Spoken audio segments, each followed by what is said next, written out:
Hello everyone and welcome back to Anomalous Archive, where we post scary stories to help you sleep. Please comment where you are listening to my videos from, since I believe it would be fun for all of us to know.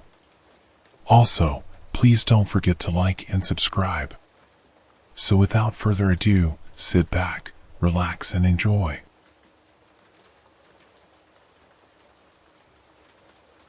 It's Christmas time in the Appalachian region, and the holidays here are as important as anywhere else. However, Grandpa has kept me pretty busy the past 5 days. On December 1st, I was still asleep on the leftovers of our Thanksgiving turkey, which we'd been eating all week, when Grandpa shook me awake and said we had to get going. I tried to roll over and asked him to let me sleep a little longer, but he just shook me again, saying I needed to get up and help him bring down the stuff from the attic. When I asked what stuff, he looked at me in shock. The Christmas decorations. We have to make sure everything's ready for the season. Grandpa has always been nuts about Christmas.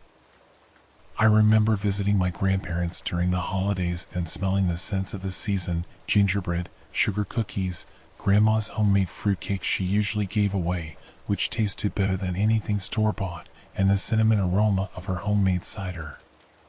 Grandmother would bake from November 22nd until January 5th, and our house always had a cake, cookies, or other sweet treats she made especially for the season. While Grandmother was baking, Grandpa was decorating. When we set everything up, I realized the Herculean task Grandpa took on each year to make the house as festive as possible. Every eve was draped in garland. Mistletoe hung in big bunches. Twinkling lights blinked merrily. Wooden Christmas decorations filled the place with a timeless warmth, set against the cheap, blaring plastic you find at certain big box stores. Some of my friends have asked me what Grandpa does with his time, and I always say he's one of the best woodworkers in the valley. He carves furniture, walking sticks, and all kinds of items he normally sells at flea markets, especially this time of year.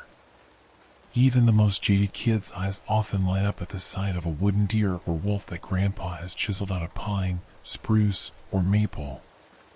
His handcrafted decorations stand out cozily among the gaudy aisles at the local superstore. After a week of setting up plastic cherries, hanging Christmas lights, and nailing garlands around the house, I felt tired and a bit resentful. I already knew I'd have to take it all down on January 1st and help store it away. Grandpa had ransacked half the Christmas department at one store and a quarter of the holiday aisle at the local hardware store. I knew it'd take weeks to put it all back, and just thinking about it annoyed me. Anyway, I was just hanging stockings over the fireplace when I heard a chirping cricket. I jumped a bit, not expecting an insect to show up, especially since I hadn't heard one since the cold front came through a few weeks ago. And it was a big one, thick, black body, long, twisted legs. It chirped again, hopping a bit closer to the crackling fire, and I slowly reached for the magazine on the side table. That little bug must have been hiding among the decorations. As my hand was about to strike, I felt resistance. I glanced back and saw Grandpa holding the other end of my magazine. "Don't do it, boy. That might be the biggest mistake of your life." I gave him a puzzled look and relaxed my arm.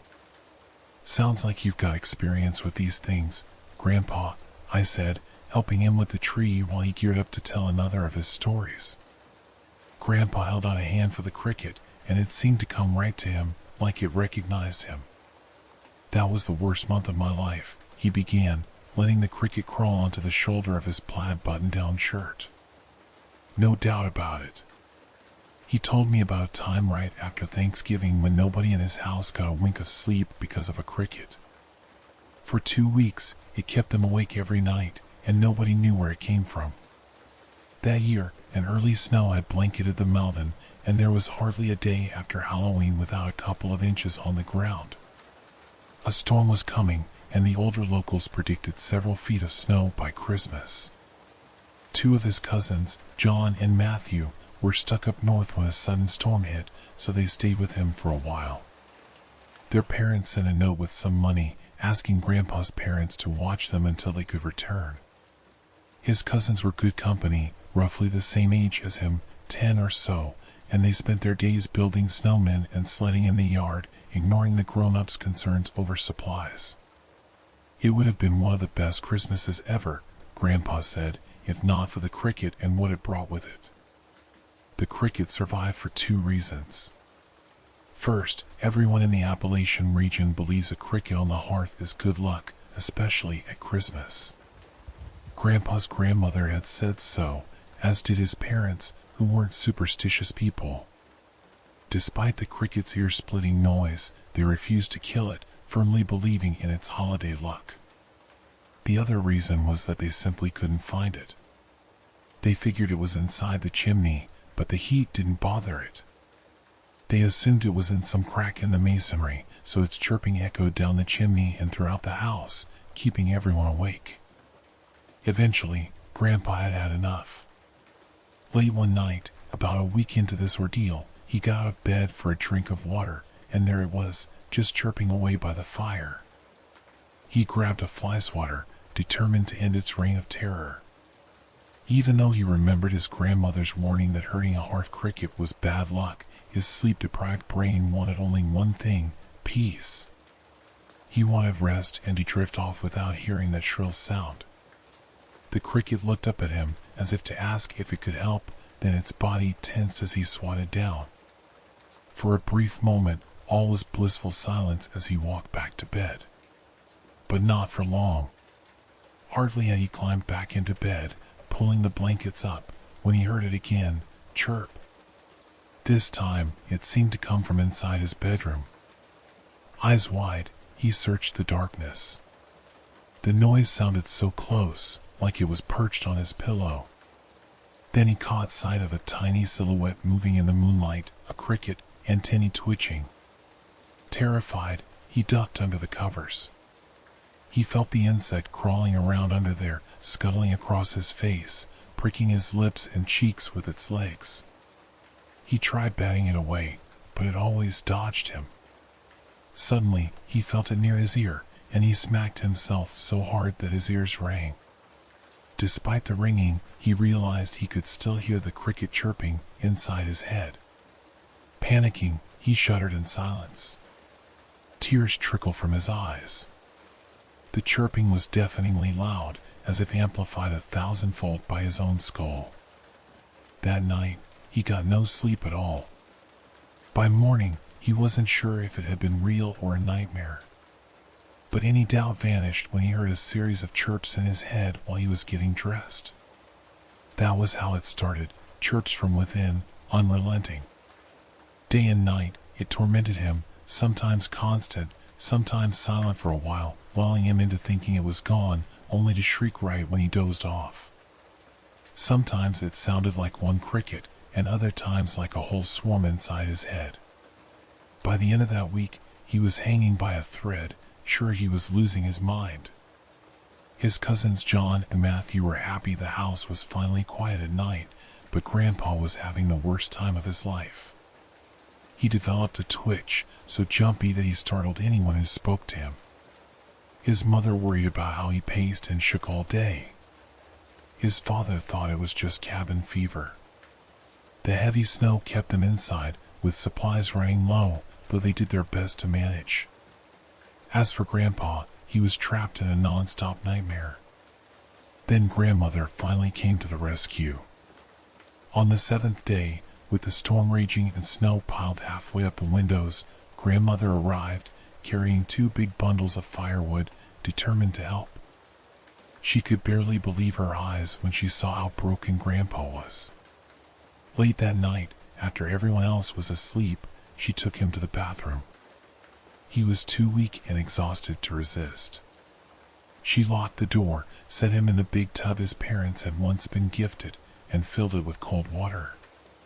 Then she opened her bag, sprinkling in dried herbs, spices, dust, and a few things that stung his eyes and tingled his skin. She chanted in an old language from her side of the family, a melodic, mysterious incantation. And when Grandpa felt a wriggle in his ear, he drew a ragged breath, as though steel wool were being yanked from his brain. Suddenly, with a splash, something fell into the water. Grandmother hissed at him to stay quiet, and she seemed ready for what came next, a flood of chirping, a chaotic swarm of tiny black forms pouring out of his ears, shrieking in agony as they hit the water and drowned, the tub swirling with twitching insects. She pulled him out before the water turned still again, holding him close as they both cried. When the last cricket went silent, Grandpa was finally free. Though his hearing rang for a while after, he recovered, back to his usual self. He never forgot how close he came to losing his mind or maybe even his life. I stared at Grandpa, the firelight reflecting in his eyes as he finished his tale of an old Appalachian Christmas. "So Grandmother really cured you?" I asked. "More or less," he said with a wry smile. "From that day on, I've had a little ringing in my ear, but the chirping was gone. Sometimes, though, I can still hear them faintly, like a phantom echo." He led me to his room, where a small wire cage sat wrapped in a towel to block the cold. Inside were 5 or 6 sleepy crickets nibbling on potato slices, sipping water from a small dish, hopping among wood shavings. Grandpa let his new companion climb in and close the tiny door. "I'll set them free in the woods when it's warm, those that survive the winter. I always release them in the spring so they can bring luck to others next winter." He patted me on the shoulder with a chuckle, and I felt relieved that he kept me from sharing his fate. Then he said, "Come on now, we need to get this place ready for Santa." I've actually met him once. Did I ever tell you that story? And as we got back to decorating, Grandpa told me about a night in Alaska when he claimed he met the jolly old man in person. From all of us in Grandpa's cabin in the mountains, here's wishing you troublemakers out there a Merry Christmas and a Happy New Year. May the crickets on your hearth bring you luck for many seasons to come. At the beginning of the story, I want to make one thing clear. I have always enjoyed winter. There's not much better than spirited snowball fights, building forts, snow days, and savoring hot chocolate, not to mention drying off by the fireplace. These memories bring me so much joy. Everything around you is wrapped in a frosty glaze that brings the world to a standstill as the snow falls gently. In those moments, I always felt at peace with the world. But when the snow became livelier and fell with greater force, something stirred inside me. It was as though something out there was watching and waiting for me. As a child, I felt this unease, but Emma never thought much of it. I was usually too busy with whatever kids did at that time, being outside or playing indoors on my new Game Boy Color or Nintendo 64. Now that I am an adult and have recently finished my studies, certain events from my childhood have resurfaced in my memory. These events awaken a familiar feeling of discomfort and fear in me, especially when the snow comes. I don't really understand the sharp contrast between the joy of winter's stillness and the fear of snowstorms. That's why I'm trying to organize my thoughts and piece together the events from back then, events I have forgotten for so long. As a kid, sledding was one of my favorite winter activities. As soon as the first snow fell, my best friend Michael and I always headed to the biggest hill in our neighborhood. Michael and I have been best friends since kindergarten. We became friends after we were both held back from lunch because we had scribbled obscenities on the tables. That little act of rebellion instantly bonded us, and we've stuck together ever since. The big hill was our meeting place because it was equally distant from both our houses. I would call Michael's house, and usually his mother picked up the phone. After the usual parents' questions about what we were planning, Michael and I agreed on a time to meet at Devil's Ridge. The hill's name wasn't without reason. It wasn't a quiet slope, but rather a gradually rising incline, perfect for a long sled ride. The surface of the hill was often covered with a sheet of ice, which made reaching the top tricky. Sometimes Michael and I slid down the slope multiple times before we managed to get up there. But that only made it more exciting. We always tried to race each other, which turned the slippery iced surface into a real challenge. Eventually, we both made it to the top, with Michael arriving just seconds ahead of me. He threw his arms in the air and shouted triumphantly, "First place. Maybe you'll have better luck next time." We were both out of breath and paused to enjoy our surroundings. From the top of the hill, we could see almost the entire neighborhood. Our town sat in the middle of a wooded area, and houses were scattered among the trees. The view was captivating. Smoke rose slowly from the chimneys and hung above the rooftops. I could see the top of my house, and Michael's house was not far away. Everything was quiet around us. Michael and I were the only ones outside, while most people were comfortably settled in their homes to avoid the cold. We, however, braved the chill and enjoyed the moment. After a brief rest, we prepared for the first sled ride of the day. Michael was already shouting, 3, 2, 1, but before he could finish counting, I jumped onto my sled and raced down the hill. Behind me, I heard Michael yelling loudly, "You cheater! Come back!" He leaped onto his sled and tried to catch me, but he couldn't. When we got to the bottom, I couldn't go all the way down because I reached flat ground just before the woods.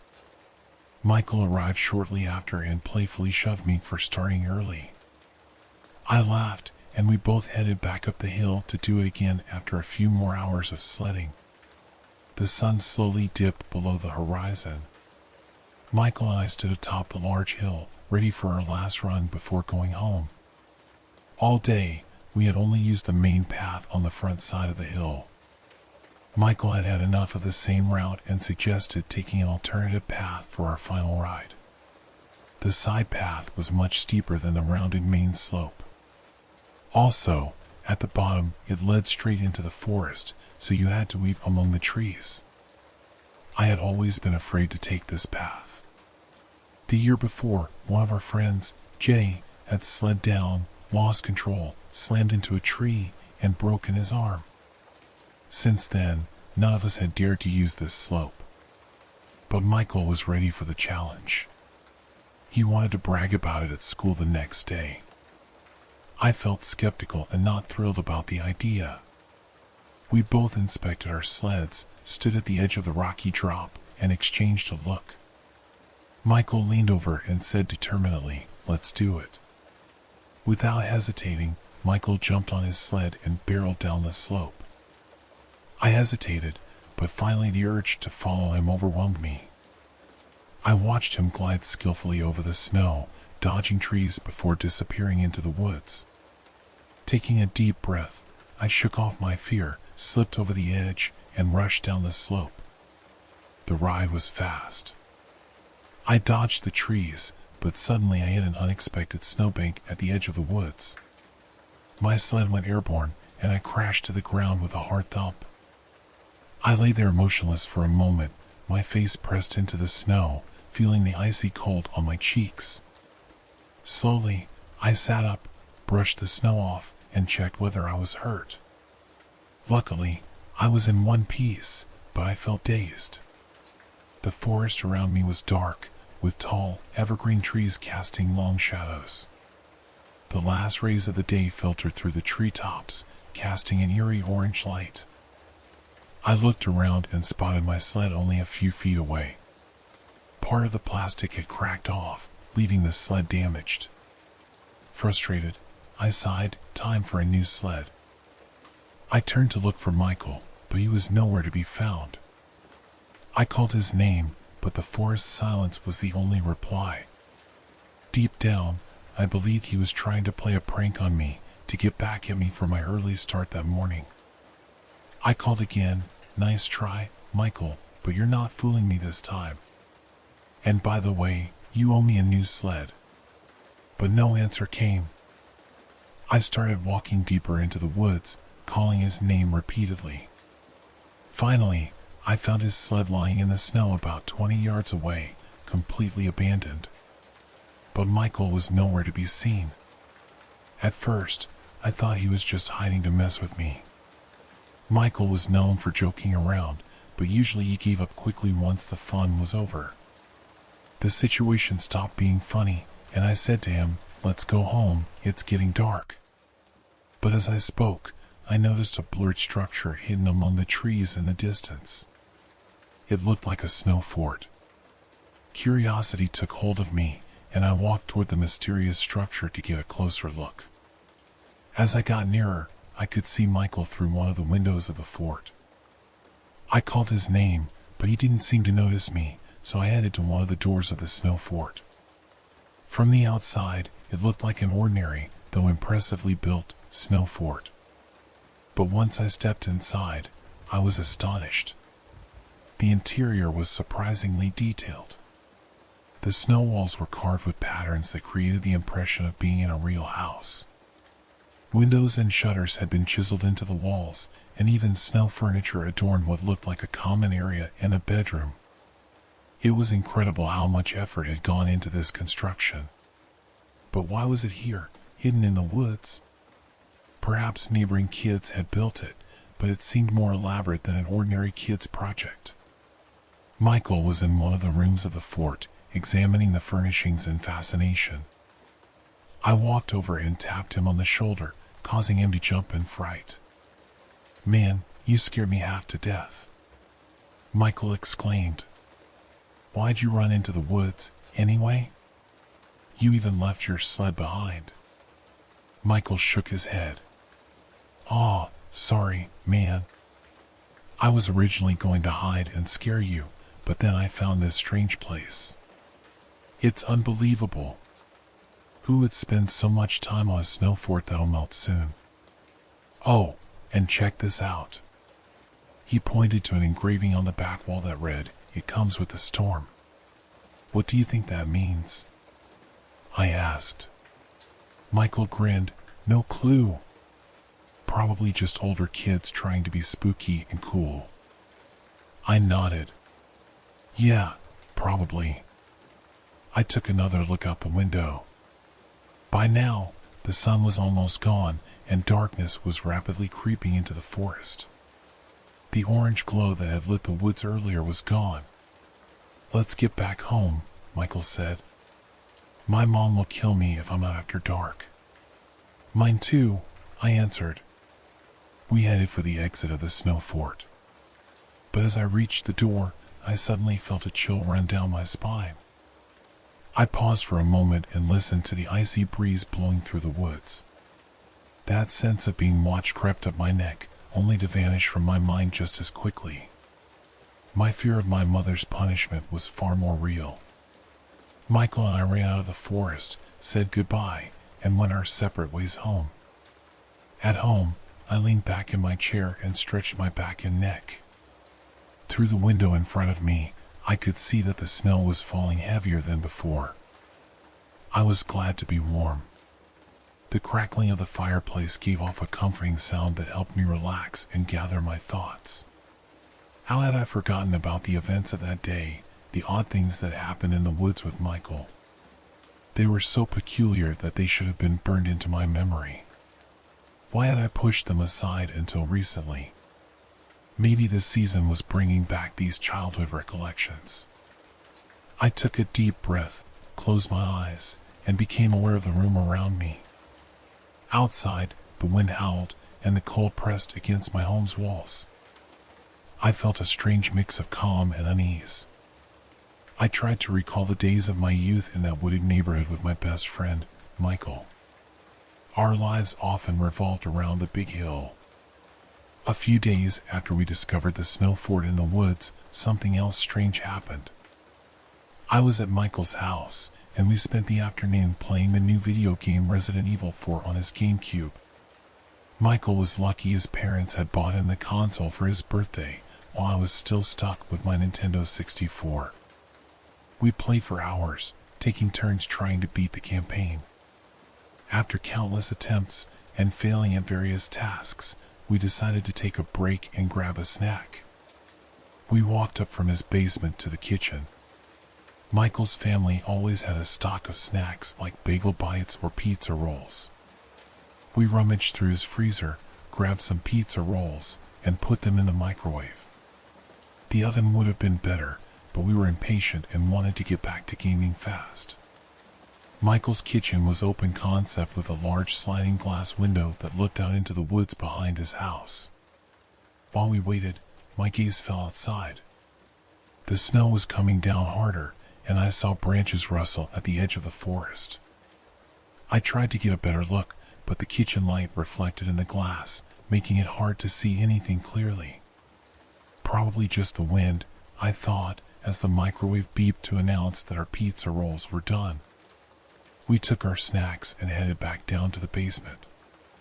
Michael bit into one of the hot pizza rolls and cried out, "Aw, damn, that's hot, man."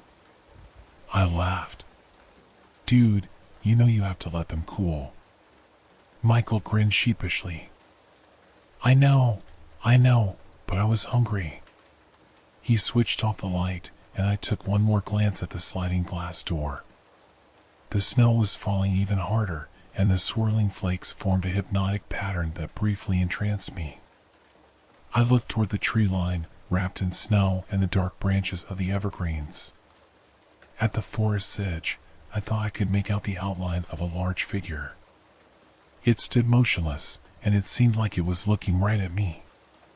A strange feeling washed over me, a mix of paralysis and fear. Its gaze froze me in place.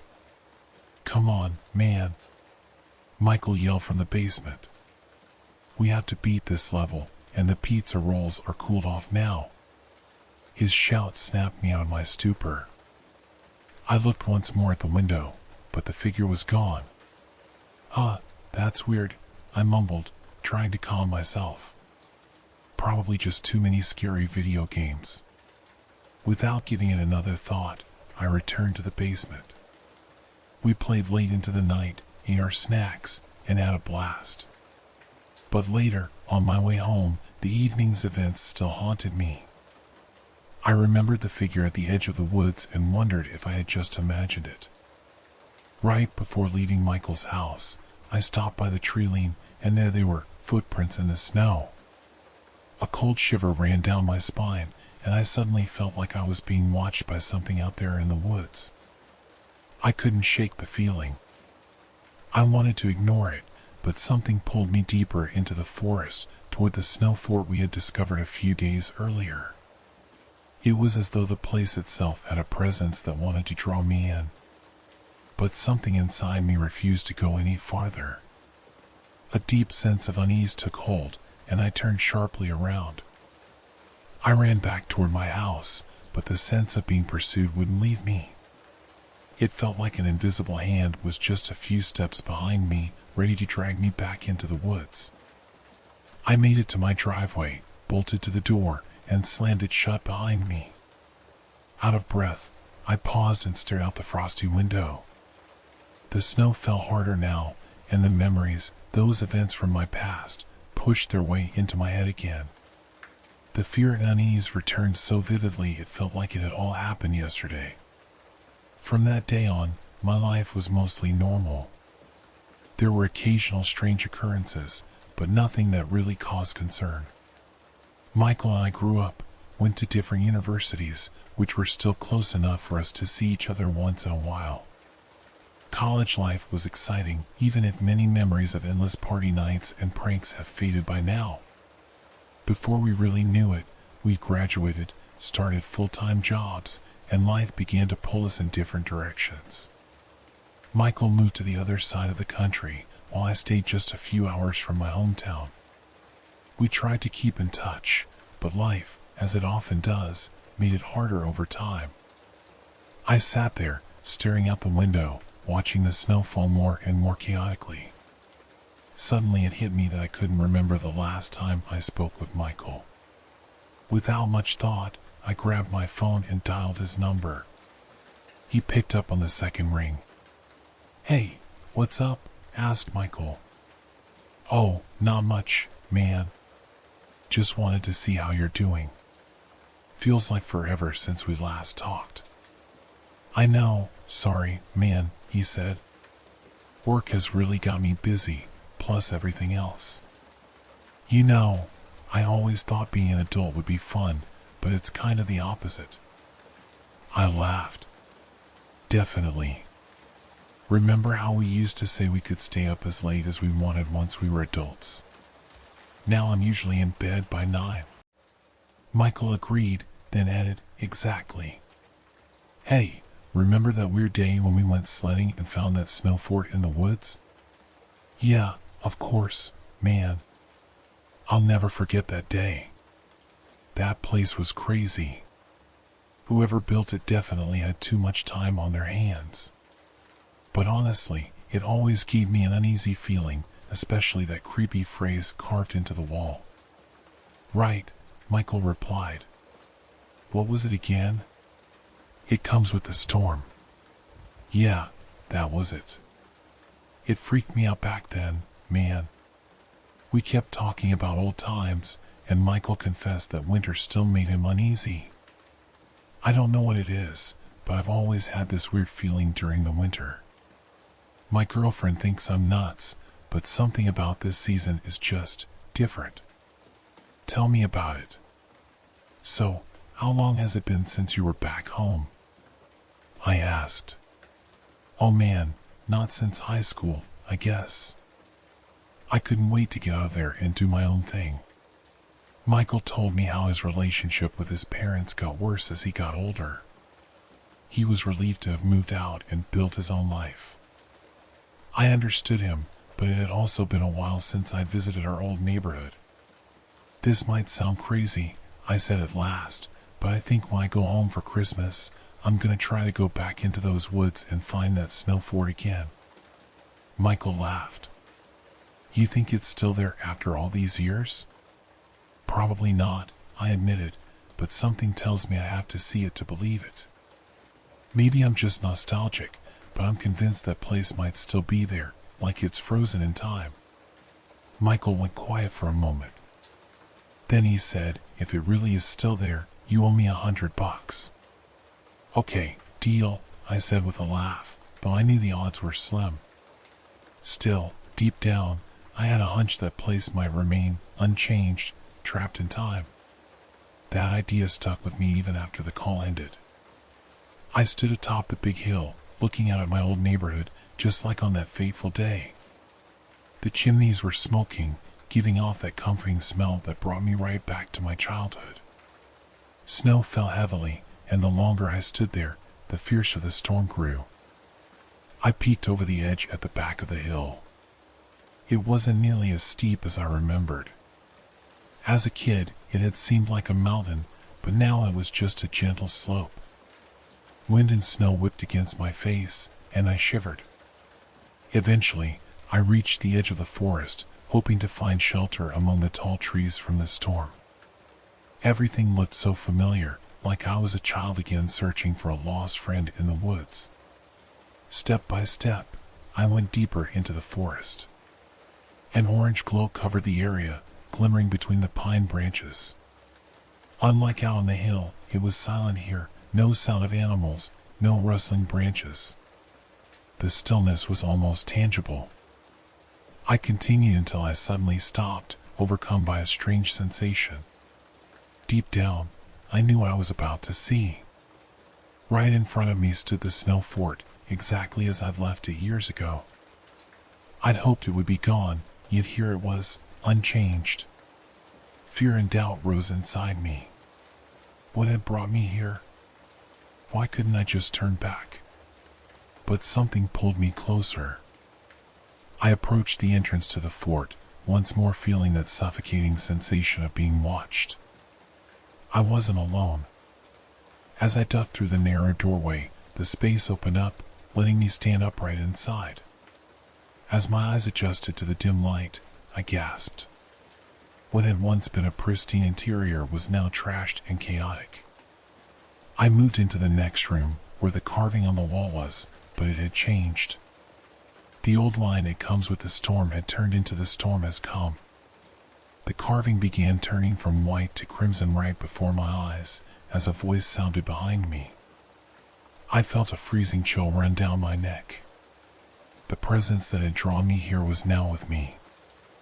I was paralyzed, my blood turning to ice.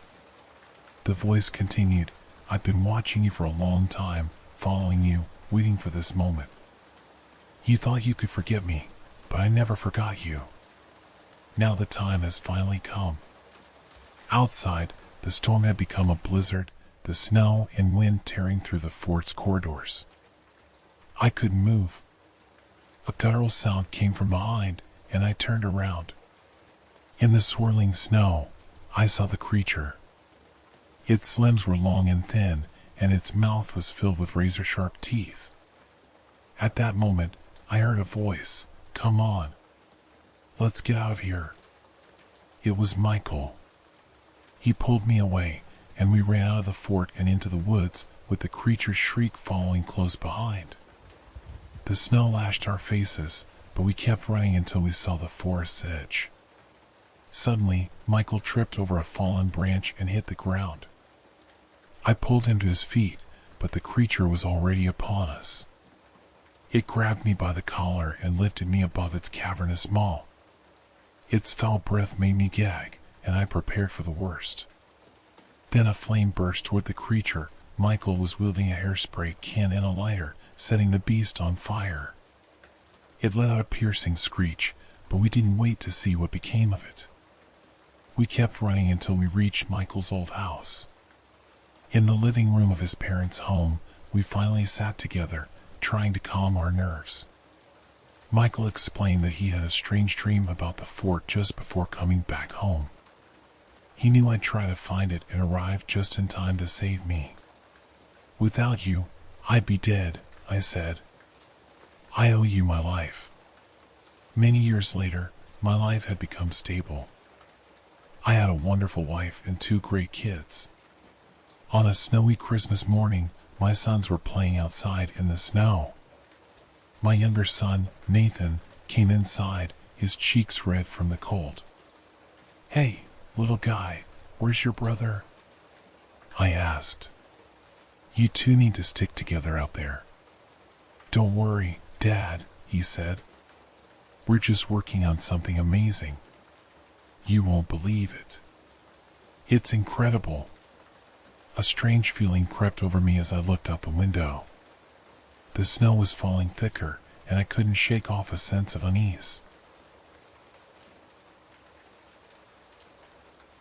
A rough snowstorm swept over our small town of Rome Creek in the Colorado region, crashing and thundering against the rooftops like some menacing Christmas demon. In that moment, I sensed that Christmas time had descended upon the land, touching all our dreams. Dark snowmen guarded the front yards of our street, watching the kids romp cheerfully through towering snowdrifts, leaving the everyday world behind. Festively decorated fir trees glittered in living rooms, their red wax candles glowing with a mystical aura. Christmas had always been and still is a magical time that delights people and makes children's hearts race. It conveys a sense of community and invites everyone into its warmth. I have always loved Christmas. As a child, I looked forward to it all year, almost obsessively counting down to Christmas Eve. Often, I could hardly wait for the 4th candle or heaven wreath to burn, the moment I could write my wish list and ask for anything that otherwise existed only in my dreams. Whether it was the scent of the perfume my mother wore exclusively on Christmas Eve or the ring of the little bell that sounded precisely at gift-giving time, I loved every facet of Christmas. But as life goes, the little boy grew into a man, and Christmas gradually lost some of its magic. Many things turned out to be illusions that shook my childlike mind, especially the revelation that there was no Santa Claus and that my parents were behind all his appearances. It felt like a knife to my heart. Nevertheless, I vowed to make Christmas magical for my own children. Year after year, we invited family over and upheld the rituals and stories that sweetened the anticipation of Santa Claus. I worked as a police officer in a crime-ridden small town, but I always managed to take time off during Christmas. No excuses.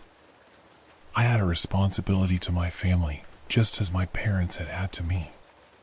On the morning of December 24th, I sat at my desk as usual, working through files, complaints, and reports.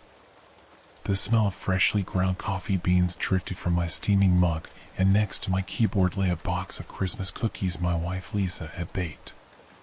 Outside the window, a fat snowman grinned into the office, and I rocked excitedly in my chair. Suddenly, the office door flew open with a crash, dislodging a few small stones underneath it that scraped across the floor and left marks on the sensitive laminate. My colleague Henry stood in the doorway, his dark brown eyes registering my cheerful mood. Andrew wasn't tall, had thick blonde hair, and a striking face, though he often seemed stern. I knew he had a soft core. Yes, that's always the case with those people, right? So our Christ child is happy again, huh? Same as every year, Henry grumbled, rolling his eyes at me. You can say that again, man, I answered, ignoring his tone. But you guys know me, I completely light up at Christmas.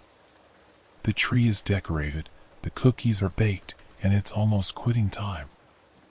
I glanced at the silver clock on the wall, stroked my thick mustache, and grinned at Henry. My face turned a little red with excitement, and I felt my blood pumping. Well, you sure can count yourself lucky never to get stuck with the night shift on Christmas Eve, Henry groused. Man, you have no idea what goes on then, drunken break-ins, and the same few Christmas songs on repeat all night. Honestly, I can't stand any of that crap. His words filled the room with a bitter, tense atmosphere. Dude, calm down. Christmas is fun, you're just seeing everything in a negative light. Maybe you're just jealous that I have the day off and can bail now, I said with a casual shrug, letting my boots thud on the floor. I took a big gulp of coffee without taking my eyes off him. Henry was quiet for a second, then whispered awkwardly, "Nah, I'm just telling it like it is." He shifted from one foot to the other, and I sensed his self-pity. I felt bad for him. Ever since I started working here, I knew that Henry was always stuck with the Christmas Eve shift. His son would certainly have liked to spend a real Christmas with his dad. You know, Henry, I said, I see you're missing something, man. Spend time with your son and your family, that's important. Henry looked at me suspiciously. How do you mean? You know I have to work. Yeah, but I'll take your shift today. Go home, celebrate Christmas with your family, give your son a real Christmas miracle. Decide quickly, I said. Deep down, I knew I might regret it, but I didn't care. Christmas meant more than having a day off. Meanwhile, the snow was starting to come down, covering the landscape in a soft white blanket. The pines wore crowns of white, and a rabbit darted past the station's window. You'd really do that? Henry asked. I'm not sure I'm the right person for that. He looked out the window in hesitation.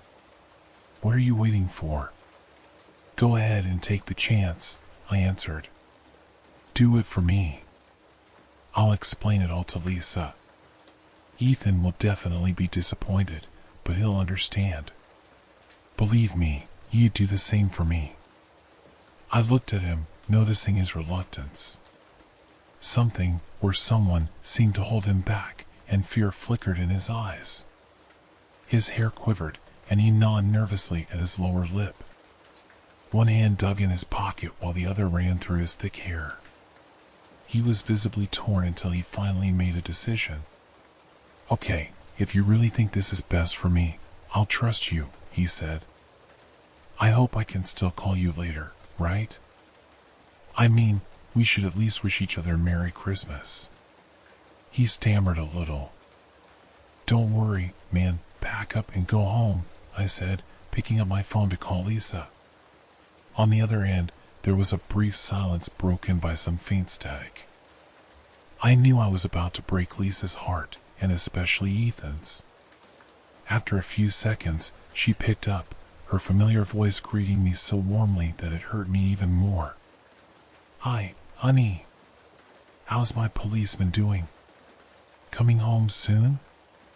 It's almost 3 in the afternoon, and Ethan can't wait to see you, she said, brimming with anticipation. "I'm sorry, honey," I whispered into the phone. I kind of took over Henry's shift. He never gets to be home for Christmas, and I felt bad for him. So I told him I'd stay on the job tonight so he can be with his family. I held my breath, waiting for her reaction. To my surprise, Lisa stayed calm and showed understanding. "Honey, I think Ethan will be disappointed, but you're amazing. The fact that you give up your favorite holiday so someone else can be happy?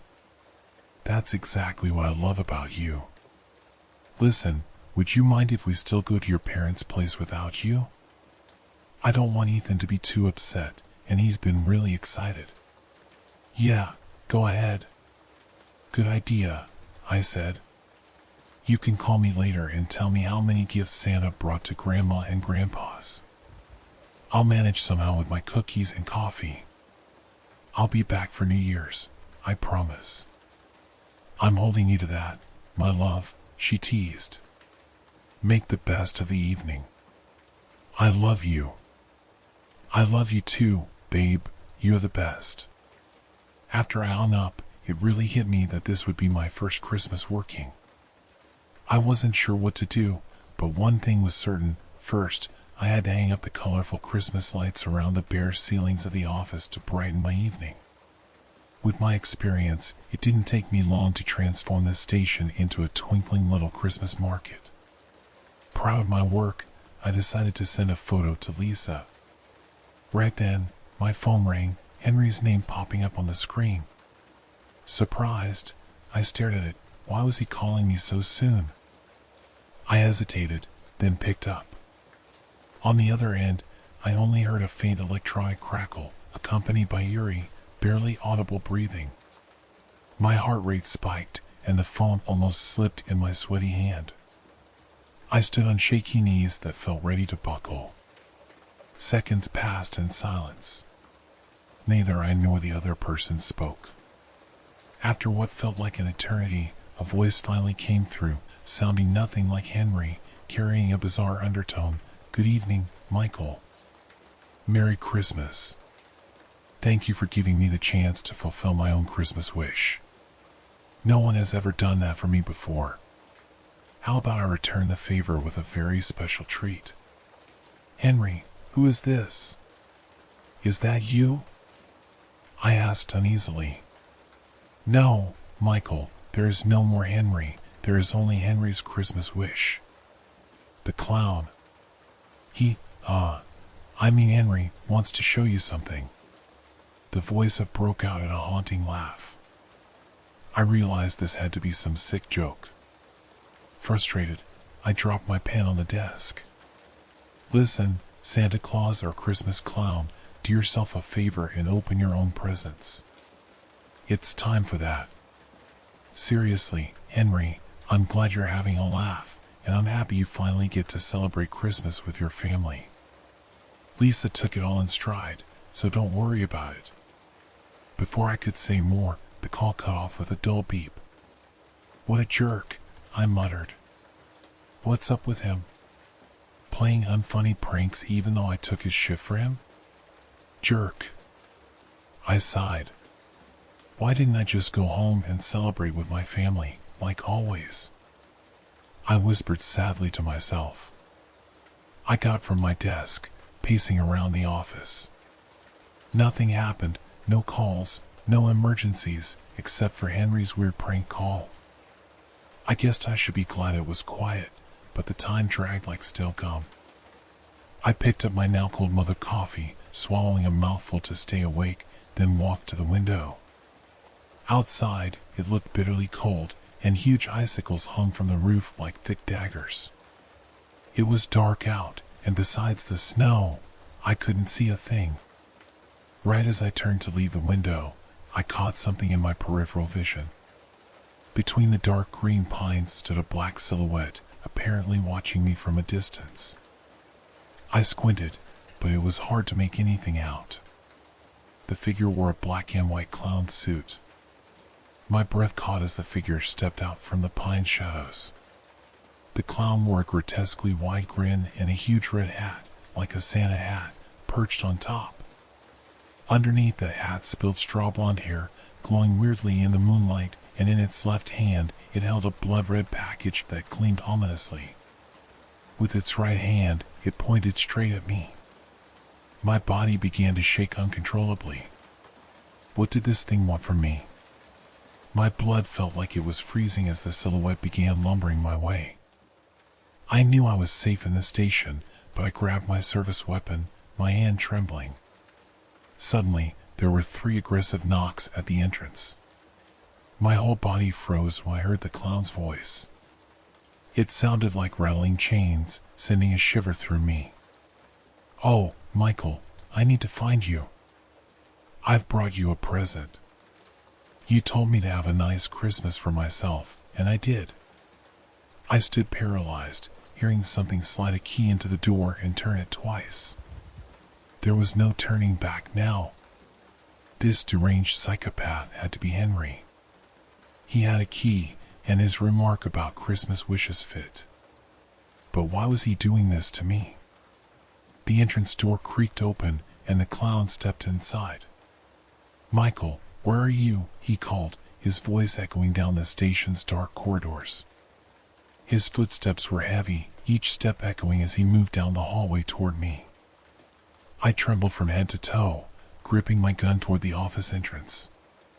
In that moment, I was prepared to pull the trigger if necessary. The clown began whistling and singing Christmas carols, songs I remembered from my childhood. The steps got louder, and soon the clown was just outside my office. He stopped, and then I heard a shrill laugh that turned into a guttural, demonic wheeze. The door burst open, and I found myself staring at the clown, Henry, face to face. His cheeks were disfigured by deep scratch marks, as though he'd fought with someone. But what truly chilled my blood was his monstrous, exaggerated grin stretching from ear to ear. "Oh, Michael, I brought you something, a token of how I fulfilled my greatest Christmas wish." "Thanks to you," he said, smiling with blood-splattered teeth. With a swift motion, Henry ripped the top off the box. Inside was the severed head of an older man. Its skin looked waxy and pale, eyes dull and lifeless, with gray hair shimmering under the moon's light. Henry seemed to revel in the sight. "You see my Christmas wish now, Michael. And I've decided I'm going to fulfill your Christmas wish, too, something everyone in this damn station has secretly wanted for so long. I was always just pathetic Henry to them, the weirdo. But you, Michael, you saw me as a good person. That's why you get to witness tonight's events. I wished for that." I couldn't believe what I was seeing. Suddenly, Henry pulled a fork from his jacket pocket, its sharp tines gleaming in the moonlight. He licked the smooth metal with his tongue, then plunged the fork into his own carotid artery.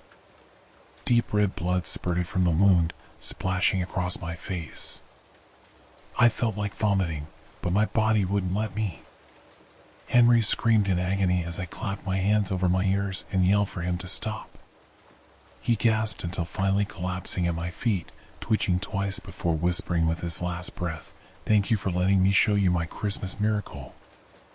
I couldn't begin to process what I'd witnessed that night. I had to leave the police force. Investigators discovered that the head in Henry's box belonged to his own father. They learned that Henry had been severely abused by his father every Christmas as a child.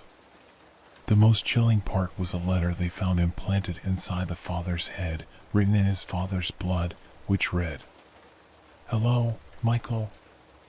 I thank you for giving me the courage to step out of my comfort zone this night. I believe this was the Christmas when your decision most contributed to my salvation. Sincerely, Henry."